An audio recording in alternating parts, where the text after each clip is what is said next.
So guys எல்லாத்துக்கும் வணக்கம். இன்னைக்கான வீடியோவில் நம்ம எதை பற்றி பார்க்க போகிறோம்னு பார்த்துக்கிட்டோம்னா சாய் சுதர்சனோட அந்த அன்எக்ஸ்பெக்டட் டிஸ்மிசல் பற்றி தான் இந்த வீடியோவில் எம்சிசியோட கிரிக்கெட் லா என்ன சொல்லுதுங்கிறத டீட்டெயில்டாக பார்க்க போகிறோம். சரி வாங்க வீடியோக்குள்ளே போயிடலாம். நேற்று ஐபிஎல் 2026க்கான குவாலிஃபயர் 1 தர்மசாலா நடந்துச்சு. ஃபர்ஸ்ட் பேட்டிங் பண்ண ஆர்சிபி நல்ல ஒரு ரன்ஸா 250+ போட்டாங்க.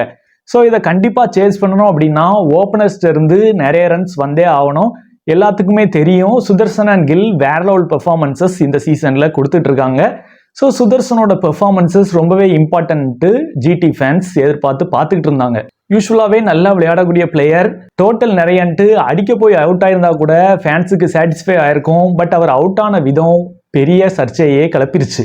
இது ரூல்ஸ் படி என்ன சொல்றாங்கன்னு பார்த்துக்கிட்டிங்கன்னா, தேர்ட் ஓவரை ஜேக்கப் டஃபி பவுல் பண்றாரு, கிளீனா கட் ஷாட் அடிச்சு அந்த பாலும் பவுண்டரிக்கு போகுது.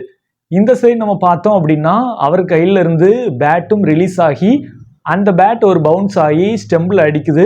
ஸோ அம்பையர் தரப்புல இருந்து இது அவுட்டு கொடுக்கப்படுது. ஸோ சோசியல் மீடியாவில் இருதரப்பட்ட ஃபேன்ஸுக்கும் ஒவ்வொரு கருத்துக்கள் இருந்தாலும் ஆக்சுவலாக கிரிக்கெட் லா என்ன சொல்லுதுன்னு பார்த்துக்கிட்டீங்க அப்படின்னா, சுதர்சன் அந்த ஷாட்டுக்கு போய் தான் பேட் அவர் கையில இருந்து ரிலீஸ் ஆகி ஸ்டெம்ப்ல பட்டதுனால இது எம்சிசி லா 35 படி இது அவுட் தான். பட் நீங்க ஒரு விஷயம் கவனிச்சிருந்திருப்பீங்க, அந்த பாலுமே பவுண்டரிக்கு போயிருந்திருக்கும், அதை கால்குலேட் பண்ணியிருந்திருக்க மாட்டாங்க. ஹிட் விக்கெட் ஆன அந்த பாலை டெட் பாலா கன்சிடர் பண்ணுவாங்க. ஸோ அந்த பவுண்டரியும் ஜிடியோட ஸ்கோர் போர்டில் ஆட் ஆயிருந்திருக்காது. இப்போ உங்களுக்கு இன்னொரு கேள்வி வரும், அப்ப ஜேக்கப் டஃபி எக்ஸ்ட்ரா ஒரு பால் பவுல் பண்ணாரான்ட்டு. அதுவுமே கிடையாது. ரீபால் எப்போ பவுல் பண்ற மாதிரி வரும் அப்படின்னா வைட் நோ பால் இந்த மாதிரி சிச்சுவேஷன்ல தான் வரும்.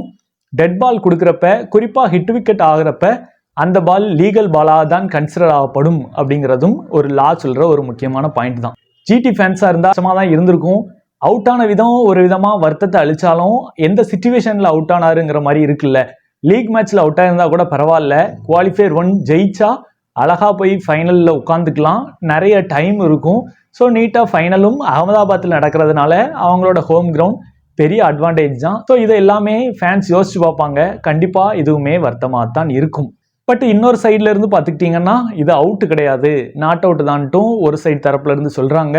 பட் ஆக்சுவல் லா படி அவர் அவுட்டு தாங்கிறத கன்ஃபார்மும் பண்ணியிருந்திருக்காங்க. ஸோ கிரிக்கெட் ஃபேன்ஸான நீங்க உங்களோட தாட்ஸ் அண்ட் ஒப்பீனியன்ஸை மறக்காம கீழே ஷேர் பண்ணுங்க.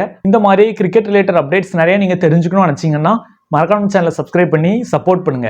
இவ்வளவு நேரம் வீடியோ பார்த்ததுக்கு நன்றி. தேங்க்ஸ் ஃபார் வாட்சிங். இன்னொரு வீடியோவில் சந்திப்போம். நன்றி, வணக்கம், பை.